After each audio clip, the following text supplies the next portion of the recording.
नमस्कार दोस्तों। पिछले वीडियो में हमने देखा था कि जितने दर्शन हैं, षड दर्शन है, उनके बारे में देखा था। अब यहाँ पे हम देखेंगे सांख्य दर्शन के बारे में। तो देखिए, सांख्य दर्शन क्या है? षड दर्शनों में से एक है। सांख्य का मतलब क्या होता है? सम्यक धन ख्यानम। सम्यक मतलब होता है सही, मतलब, और ख्यानम मतलब समय मतलब उचित, और ख्यानम मतलब वो ज्ञान। मतलब सम्यक का अर्थ सांख्य दर्शन में, सांख्य का अर्थ हुआ उचित ज्ञान।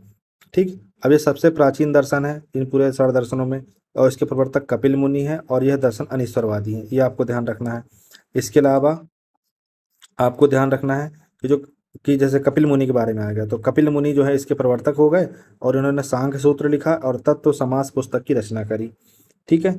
इसके अलावा सांख्य दर्शन में जैसे आपसे पूछ लिया कि सत्कारवाद क्या होता है, तो सत्कारवाद जो है कार्य कारण के सिद्धांत को मानता है। जैसे मिट्टी कारण है और मटका कार्य, अर्थात कार्य के कार्य में जो है वो कारण छुपा हुआ होता है, ये कहना चाह रहे हैं ये। तो सत्कार्यवाद का सिद्धांत किस में है?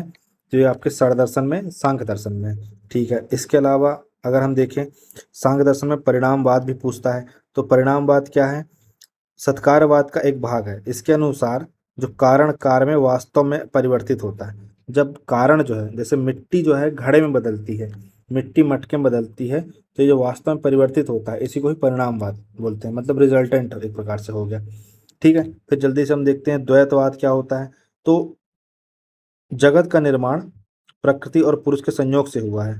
प्रकृति अर्थात जड़, पुरुष अर्थात चेतन, यही इसके द्वैतवाद का सिद्धांत। द्वैतवाद मतलब कि दो, मतलब प्रकृति और पुरुष, ये दो चीजें हैं, और इन दोनों के ही मिलने से, जड़ और चेतन के मिलने से क्या हुआ है?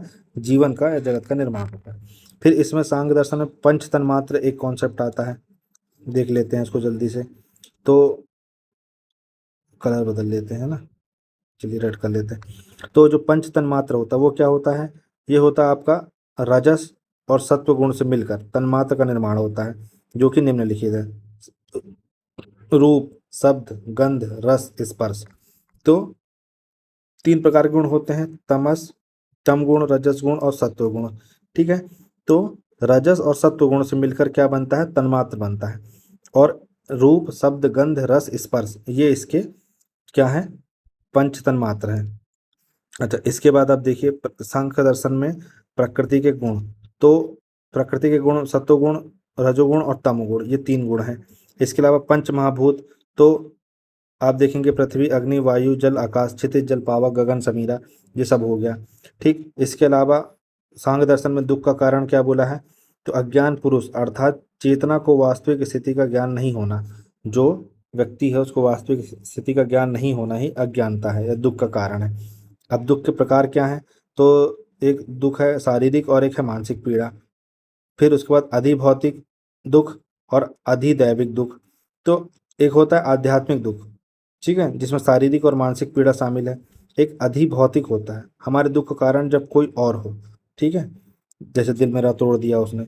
फिर अधिदैविक दुख प्राकृतिक आपदा से उत्पन्न, जैसे कोई बाढ़ आ गई, कोई भूस्खलन हो गया, कुछ भी। अब सांख्य दर्शन में मोक्ष कैसे मिलेगा?